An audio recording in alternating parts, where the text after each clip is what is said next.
Michael Jace built his career playing complicated characters, men torn between faith, morality, and identity.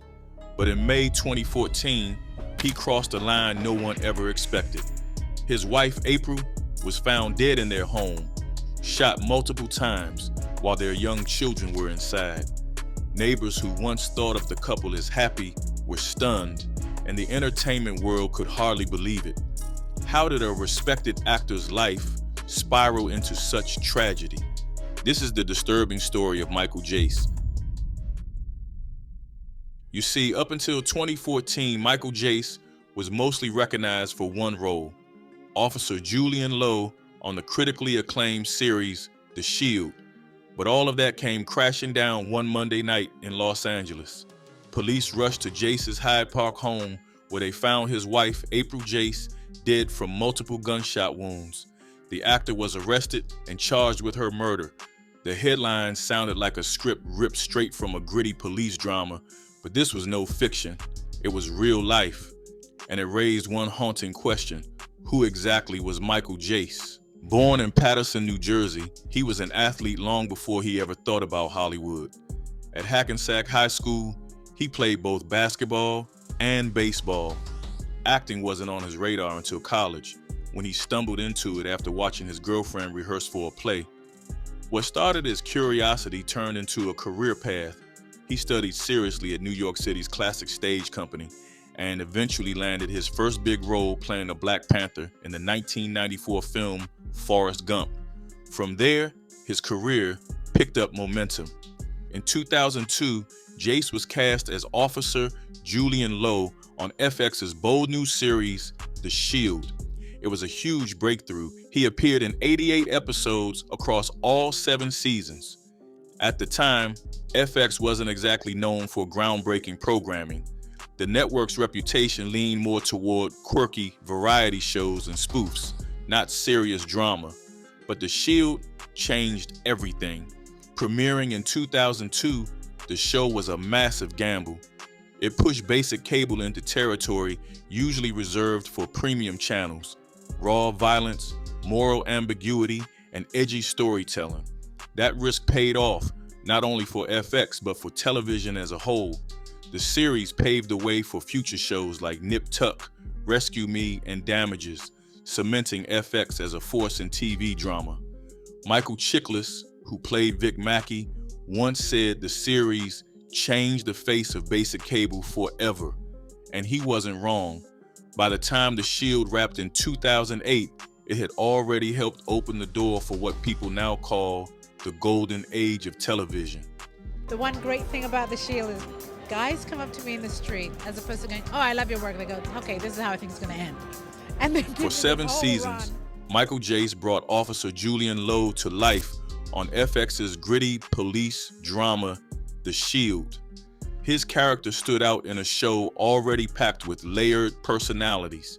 Julian was a devout Christian wrestling with a secret he tried to bury deep, his homosexuality. That internal conflict gave viewers one of the show's most compelling storylines, especially as he tried to balance his faith, his marriage, and the brotherhood of the LAPD. From the very start, Julian's journey was tested. In only the 2nd episode, his fellow officers pushed him through a disturbing initiation ritual called the B&B, which forced him into a night of beer and a prostitute. That dark experience shaped him, yet his character persevered, eventually climbing the ladder to detective. Michael Jace didn't always have the most screen time, but he brought a quiet intensity to Julian that made the character unforgettable. Michael Chiklis himself praised Jace on DVD commentary, saying, "The camera loves you, Mikey." Producers also highlighted his chemistry with Catherine Dent, who played his partner Danny Sofer. Jace agreed, noting that as Julian grew, so did his bond with Danny, moving from a man without a team to someone who understood the value of connection. He often praised The Shield for creating deeply human characters, calling them flawed yet strong, constantly battling their demons while trying to do their jobs. That nuance was what made the show stand out. and what made Julian's struggle so real. After The Shield ended, Jace kept working steadily. He showed up on Burn Notice, Southland, CSI, Private Practice, The Mentalist, and even circled back to NYPD Blue. On the big screen, he had roles in Boogie Nights, State of Play, and most notably portrayed Michael Jordan in the TV movie Michael Jordan, An American Hero. Casting directors often described him as the kind of actor you'd recognize instantly, but struggle to name, a dependable face if not a household one. Off-screen, Jace's personal life seemed stable. He was first married to Jennifer Bitterman before their split in the late 90s. He later married April, a public school teacher. Neighbors describe him as friendly and approachable, often seen walking his German Shepherd. To outsiders, Michael and April looked like a picture-perfect couple. But in 2014, the line between fiction and reality blurred in the most shocking way. The man who built his career playing cops suddenly found himself surrounded by real LAPD officers, not as a colleague, but as a suspect. After years of portraying lawmen on screen, Michael Jace was now the one in handcuffs. Here's how the whole story unfolded. Michael Jace was arrested after the shooting death of his wife, April. It was around 8:30 p.m. when police responded to the Hyde Park home, a neat 3-bedroom house with a pink stucco exterior. Inside the hallway, just 20 feet from the entrance, they found April Jace, 40 years old, shot multiple times in the upper torso. The image that night was chilling. Jace, dressed simply in a short-sleeved shirt, stood almost motionless, showing little to no emotion, as red and blue lights from police cars flickered across his face. What made the tragedy even heavier was the fact that 2 of the couple's children, both under 10, were inside the house when the gunshots went off. A third child, a teenager, wasn't home at the time. Detectives later said that at the very least, those children heard the gunfire. LAPD Detective Sal LaBarbera called it a terrible tragedy, worsened by the fact that the kids lost both parents in one night, their mother to violence and their father to a jail cell. Detectives pieced together the events leading up to the shooting. April and the children had just returned from baseball practice, maybe 15 minutes before everything happened. Neighbors reported seeing Jace pull into the driveway and walk inside, oddly leaving the front door open. Moments later, one neighbor heard a sound, possibly a gunshot, followed by 2 more. And I heard a pow pow after that 3 shots. I said, that's gunfire. Another said they could hear the couple arguing just before the shots rang out. When police arrived, Jace was standing in the doorway. Through that same doorway, officers could see his wife's body on the floor.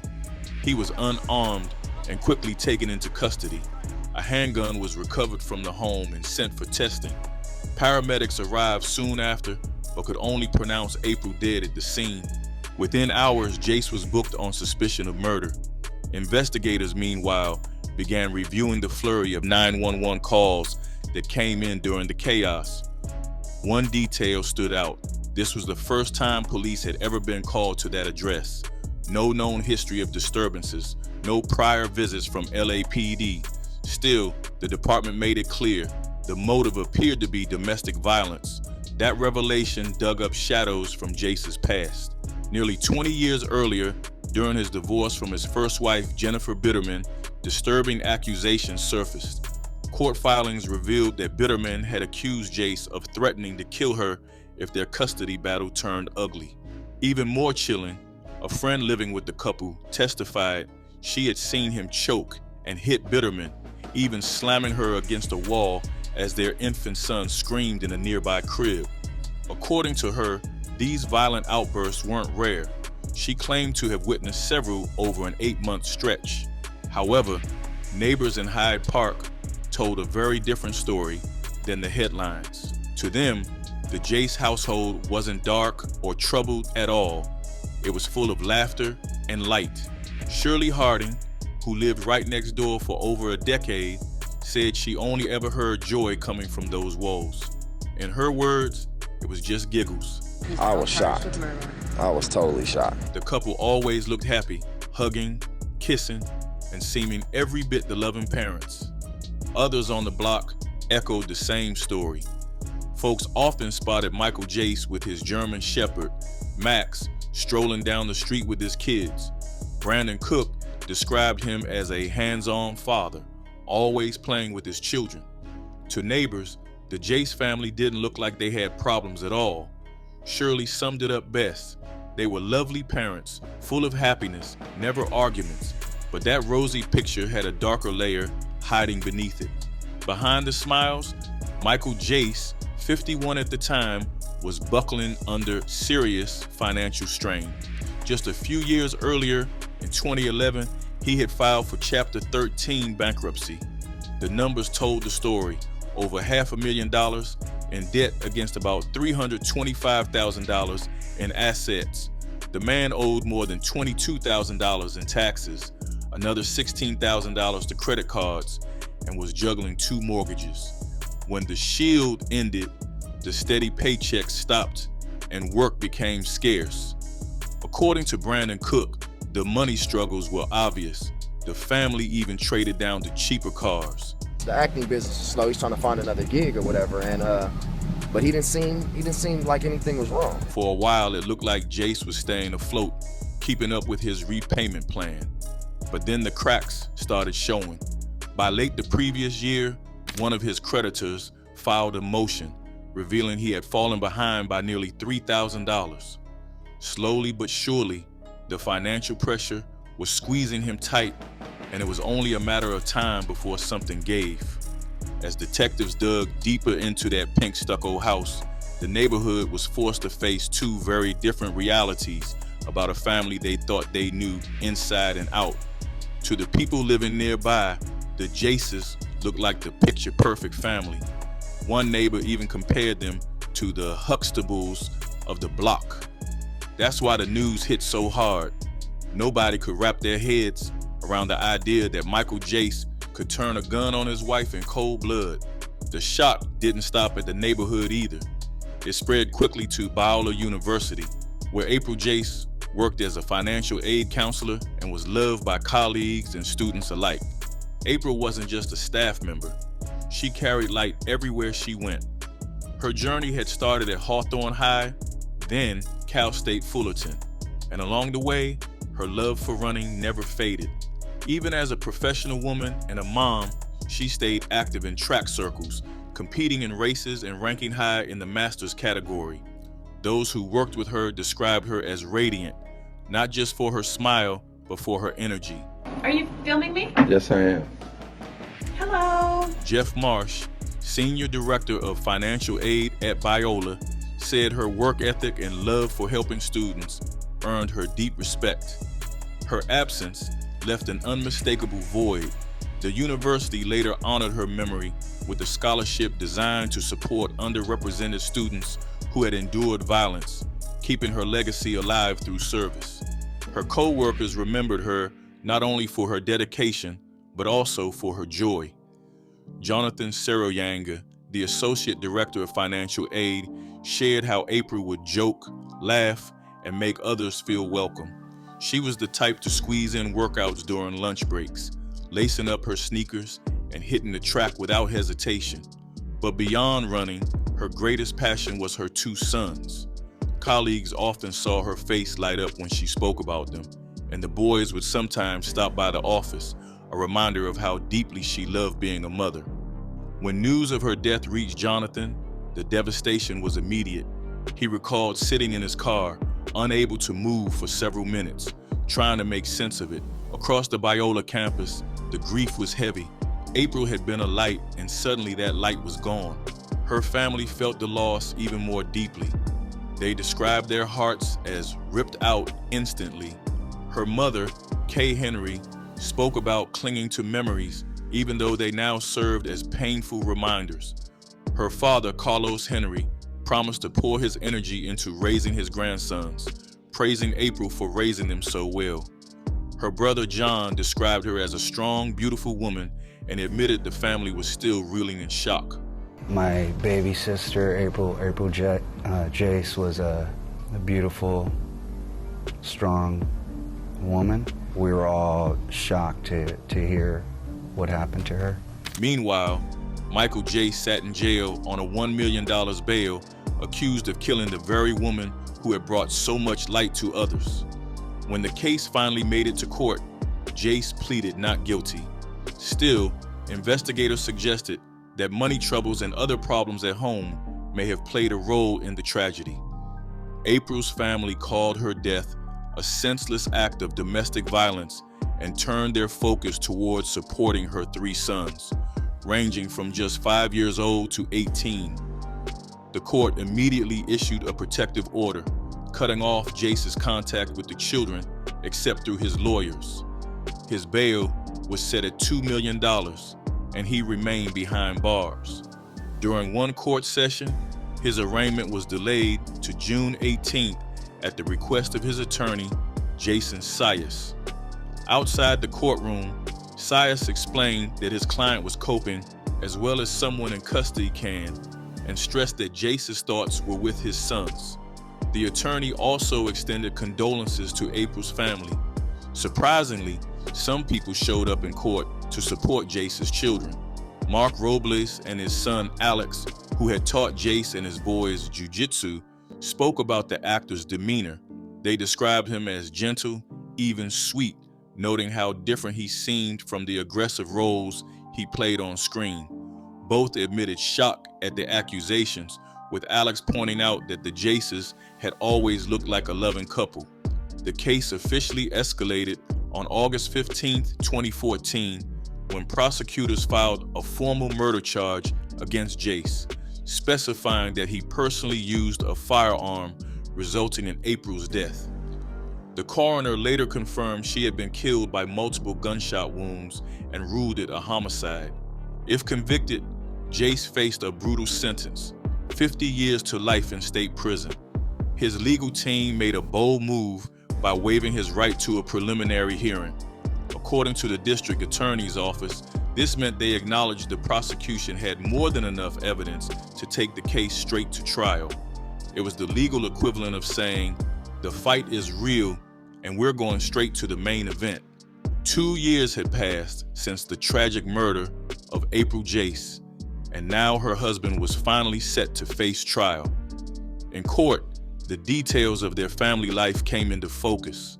Together, Michael and April had 2 little boys, just 5 and 8 years old at the time of her death. April also had an older son, Savoy, from a previous marriage, while Michael had a son of his own.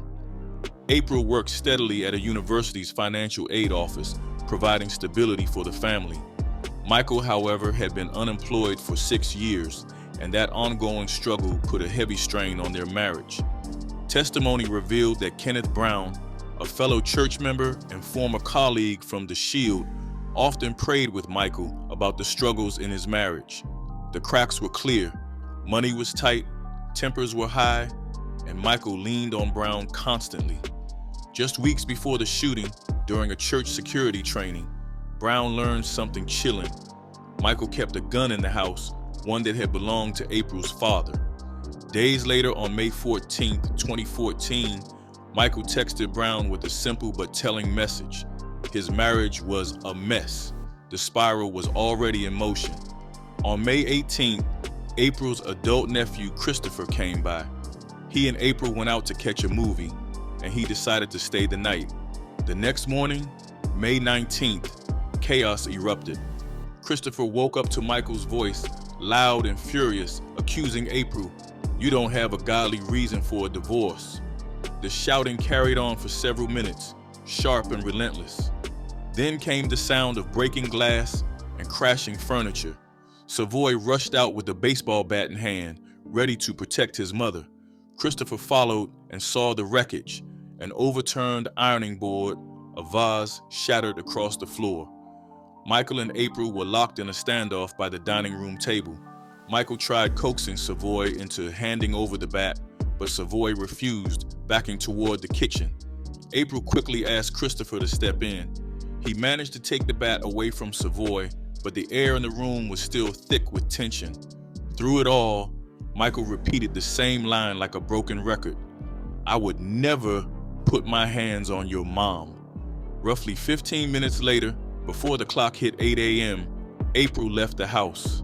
She drove off with Christopher and Savoy, taking her 2 younger boys to school, unaware of just how close the storm was to breaking. April was uneasy, so she reached out to one of Jace's close friends, Brown, and asked him to check in. Brown sent Jace what was supposed to be an encouraging message, something along the lines of, "Find joy even in trouble." But Jace's reply was heavy, revealing just how low he was. Maybe it was too late. April wanted out, and he was done begging. Brown tried to lift his spirits, even inviting him to come watch a game that night. Jace turned him down. His text carried the weight of a man who felt the relationship slipping away. He told Brown things like April would either accept it or they'd move on. And if she wasn't the woman he thought God intended her to be, then everything changed. But at least she'd get what she wanted, a way out. By 6 p.m., Brown gave it one more try, inviting him again. Jace's reply was grim. Things were going downhill fast, and he wouldn't be good company. When Brown asked if he was staying at the house, Jace sent his chilling final text to him. Leaving tonight? He was also texting another friend, Evan, who invited him over earlier in the evening. Jace never showed. That day, Jace bombarded April with 95 messages. Together, they exchanged 164 texts in under 11 hours, an exhausting back and forth that showed a relationship on fire. One of April's messages, around mid-morning, cut deep. She told Jace she didn't want him yelling lies at their kids, throwing things or breaking things. She admitted she was afraid to come home, though she was glad he was praying. Jace's response flipped between offering to leave the house for the night and blaming her for not being the submissive Christian wife he expected. He asked when he should leave, pressing her for a time. She brushed it off and told him she'd bring the boys home after their game. As the hours passed, his texts got sharper. He accused her of walking out on the kids, of being with another man, accusations she denied. He used scripture like a weapon, calling her out for supposedly failing as a woman of God. April's patience broke. She shot back, begging him to stop throwing the Bible at her. By late afternoon, April tried to keep things normal for their son, N. She practically pleaded with Jace to show up to his baseball game, saying the boy would be heartbroken without him. Earlier in the day, she had texted Jace about their other child hurting his arm, but even in that ordinary exchange, Jace's reply carried a wall. They both knew they wouldn't be talking that night. By early evening, April apologized for not being the perfect Christian wife he thought he'd married. Jace told her he was walking, drinking, and trying to find the key Evan had left for him. By 7:40 p.m., he admitted he'd been drinking all day, praying, and still roaming around. Just minutes later, he texted reminders about the kids feeding the dog, then dropped a cryptic line about the power of life and death being in the tongue. April, still trying to de-escalate, told him to rest, that they would talk tomorrow. Her very last message came at 8:12 p.m., a simple update about their son's baseball game. He looked like he'd had fun, but around that same time, Jace's phone cut off from the network. Tower Records later placed it near the couple's home, not near Evan's house, where he had said he was going. N was just 10 years old when he took the stand and told the court about the night his world flipped upside down. After a baseball game, he, April, and his brother C walked into the house. Jace was already there waiting in the dining room. April sat down, C climbed into her lap, and soon after the boys went off to the shared bedroom. From the doorway, N saw Jace grab April by the arm and drag her into the hallway.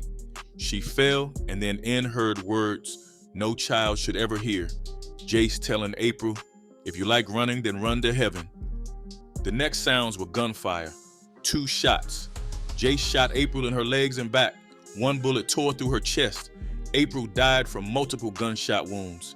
Just minutes later, at 8:23 p.m., Jace sent a chilling text to April's stepfather, Carlos. "Come get the boys. "I just shot April." Carlos and April's mother, Kay, sped toward the house while Carlos called 911, telling the operator about Jace's text and the heated arguments leading up to the shooting. Okay, tell me exactly what happened. My son-in-law called me and texted me and said he'd come get the kids because he shot April, our daughter. Okay, are the police on the line? Yes. Okay, sir, are you at that location? No, we're on the 405 headed there now from Long Beach. Oh, okay, so you're quite a ways out. Yeah, we're a ways out yet. Okay, well, we've got police and paramedics on the way, okay? Okay. All right. Sir, I'm going to stay on the phone with you, okay? Okay, Godspeed, please. By 8:31, Jace himself dialed 911, reported the shooting, and hung up. When dispatch called him back, he admitted, "I shot my wife." He tried to sound cooperative, explaining the gun was on the table by the door and that he needed paramedics because, as he put it, "My intent was not to kill her." The operator told him to step outside with his phone. Moments later, officers arrived to find Jace in the doorway still on the phone.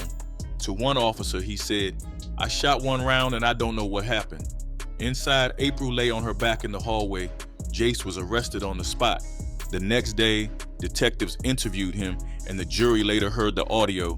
Jace wasn't drunk, didn't smell of alcohol, and openly admitted why he snapped.